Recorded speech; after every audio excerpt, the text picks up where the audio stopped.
expectations can be a dangerous thing. Sure, the power of hype can get us super excited for the next big thing, but there have been lots of times I got myself excited about playing a game only to be completely let down. That's what this list is about, games that I was excited to play for one reason or another that ultimately didn't live up to my expectations. To be clear, these aren't necessarily bad games, most of them are the opposite. I just didn't completely enjoy myself for one reason or another. Now let's hope I don't disappoint you guys. Let's roll!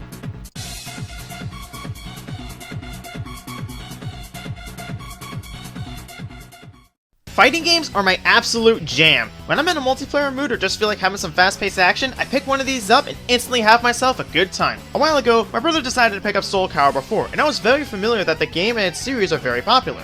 Sorry guys, this just isn't my thing. I'm not gonna say I didn't get any sort of enjoyment from this game at all. It's a fighting game, so I was able to have a decent amount of fun with it. Sadly though, that's about as far as it went. Decent. The combat system just isn't too interesting to me, being slower and much more methodical compared to fighters like Arcana Heart and BlazBlue, which are much more frantic. I will say I did like the idea of a custom character creator, and from what I've seen, Soul Calibur 6 has become a meme generator because of it. Like I said, this is a good game, but it's not my cup of tea. Now if you'll excuse me, I gotta get back to Smash Ultimate.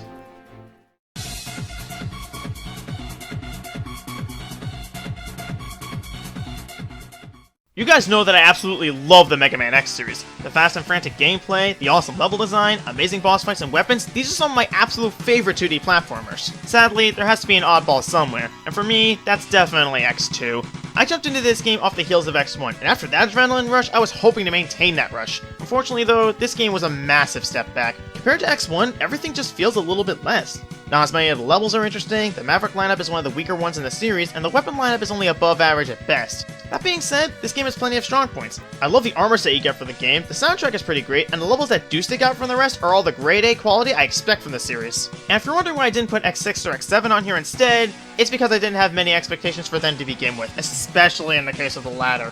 Symphonia X2 is a fun game, it's honestly one of my least favorite in the series.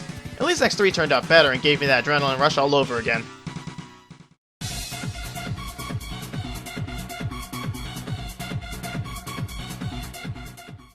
One of my favorite kinds of games to play is the 3D collectathon. Games like Mario 64, Battle for Bikini Bottom, and Jak and Daxter just scratch this itch I have when I want to collect stuff. One collectathon I had high hopes for before actually playing it was Donkey Kong 64. I mean, I really enjoyed Donkey Kong Country and heard great things about this game. Then I finally got it on the Wii U eShop and... it's okay.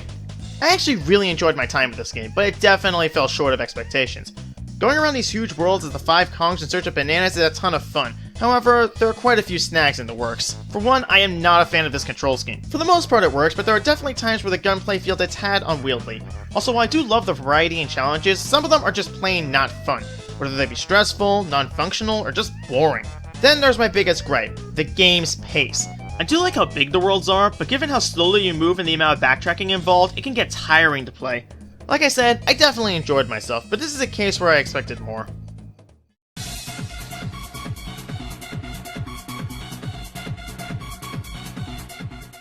I'm always up for trying something new. If there's a game people recommend to me that's of a genre I'm unfamiliar with, I'll at least give it a shot. That was the case when my friend Soul tried to get me into League of Legends a few years ago. At the time, I tried a MOBA before with Dota 2, but I couldn't get into it. And after hearing people gush about how much fun League is, I was hoping it would be a different story. Sadly, I guess the MOBA genre just isn't for me. Believe me, I tried for a while to really get into this game, and I did enjoy what I played. Working together as a team, making my character stronger, and taking down the opposition was so much fun. But after that high, I realized just how repetitive this game actually is. After a while, I started to get bored because the experience wasn't all that dynamic, because it was the same objective each and every time with very little variance in how I would do things. Compared to something like Overwatch, which has multiple game modes as well as different objectives for offense and defense, League just doesn't hold my interest. This is definitely a case where the genre itself is the reason I can't get into the game. And if you're wondering why I put League on here instead of Dota 2 since I played the latter first, I didn't have any expectations for Dota. After hearing the universal praise that League got, I was hoping for a game I would come back to time and again. At least I gave it a fair shot.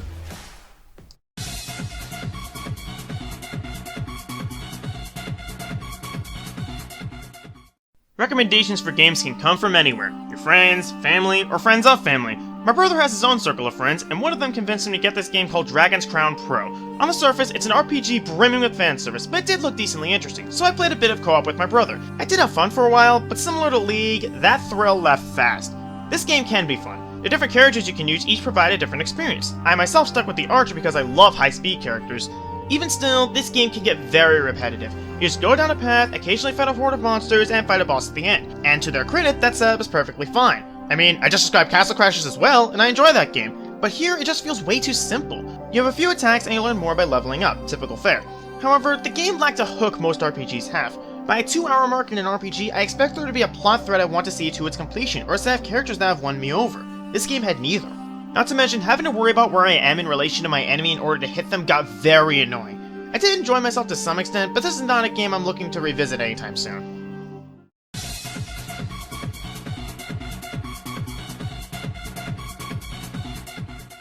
Say what you will about the new Super Mario Bros. Series, I still love playing these games. The simple thrill of running and jumping through the Mushroom Kingdom just doesn't get old for me. However, there has to be a black sheep somewhere, and that black sheep for me is without a doubt New Super Mario Bros. 2. Oh man, is this game a drag.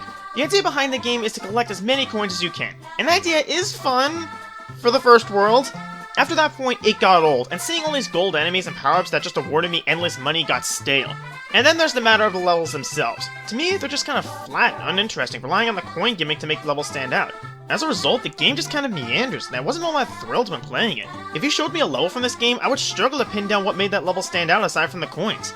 This is just proof that money can't solve all your problems.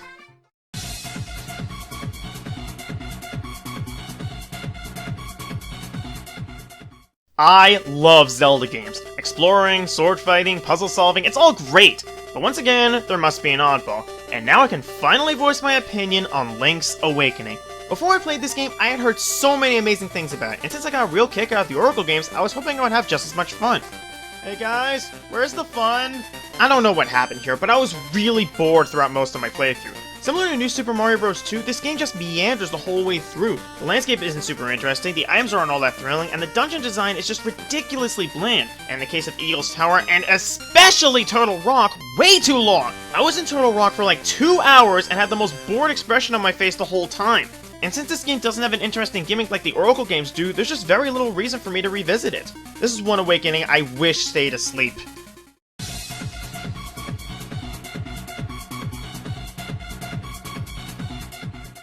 Like I mentioned before, I loved playing through Jak and Daxter, and after I finished it to 100% completion, I immediately jumped into the sequel. I was very aware of the shift in genre that went down between Jak 1 and 2, but I was still perfectly willing to give it a fair shot, and to its credit, the gameplay is really fun. So what's the issue?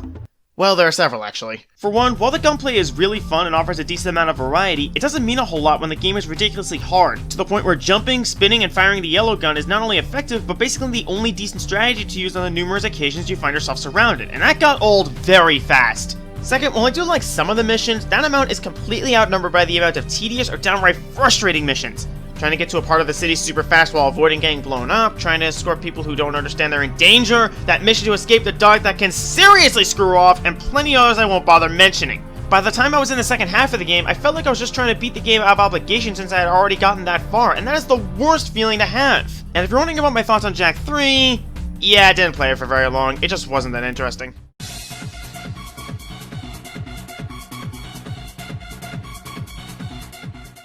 The Tales series is one of my absolute favorite RPG series. These games are full of thrilling stories, memorable characters, and really fun combat.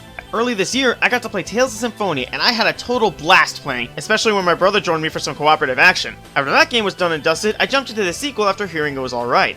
I really wish I didn't. You remember what I said about the Tales series just a moment ago? Yeah, Dawn of the New World doesn't really have that. The story was okay, I suppose, but I've seen this kind of thing before, so it just didn't hook me.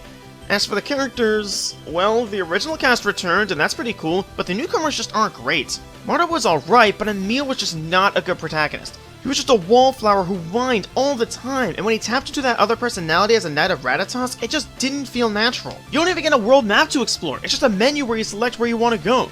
But the biggest fault is how this game handles its combat. It just has absolutely no flow to it. You just run up to an enemy and clumsily string a combo together. On top of that, you don't even get any permanent party members outside of Emil and Marta. Instead, you can recruit monsters to your side, which is neat in theory, but it just doesn't work. You can recruit them, make them stronger, teach them new arts, but all it amounts to is a slightly more intelligent enemy that fights for you. One reason I love the combat in this series is how dynamic it is, and how I can change up my playstyle with different characters, but this game just doesn't have that. After I made it through the second dungeon, I just put it down and never bothered to play it again. I might watch the rest of the story on YouTube at some point, but if I want to do that instead of actually playing the game, then you know I wasn't having fun.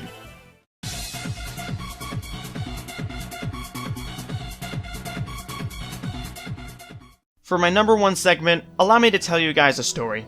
This past summer, I got the chance to attend too many games in Pennsylvania, and I had so much fun there. One thing I got to do was go to Some Call Me Johnny's panel, and I even won an eShop card off the trivia contest. I asked my friends for a recommendation for a game I can get on the Switch's eShop with that money, and I was pointed in the direction of an indie Metroidvania called Hollow Knight. And given my love of games like Dust and Guacamelee, I was super excited to play it. And when I emerged on the other side, I was left feeling hollow. This is definitely the biggest culprit of being disappointed I've had. The combat was okay, if a bit too simple for a while, finding secrets and collectibles was fun as always, and the world was pretty interesting. But all of that was let down by a crucial flaw: the game's sheer lack of direction. For a majority of my run, I was just wandering around looking for something slightly interesting to advance my progress. And since you don't have a map for an area until you buy it within said area, places you've been to aren't marked, and places within the same area can look similar to one another, it got really frustrating when I couldn't find out where I was supposed to go. And I get it, that was the entire point. To be lost in this unknown world and get absorbed into it, but that's not why I play games in this genre. I play Metroidvanias not just to explore and get engrossed in the world, but to have a fun time doing it. When I'm lost and completely clueless about where to go and where I've been, it's not as fun.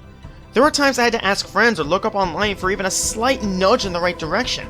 And similar to Jak 2, I felt like I was finishing the game out of obligation after a while. With all that said though, there were a lot of things I did like about this game. For one thing, the atmosphere was absolutely superb. I can't think of a single game off the top of my head that handled its atmosphere quite like Hollow Knight did. And when you're fully decked out with movement and combat abilities, the game becomes so much fun, but it just takes way too long to get there.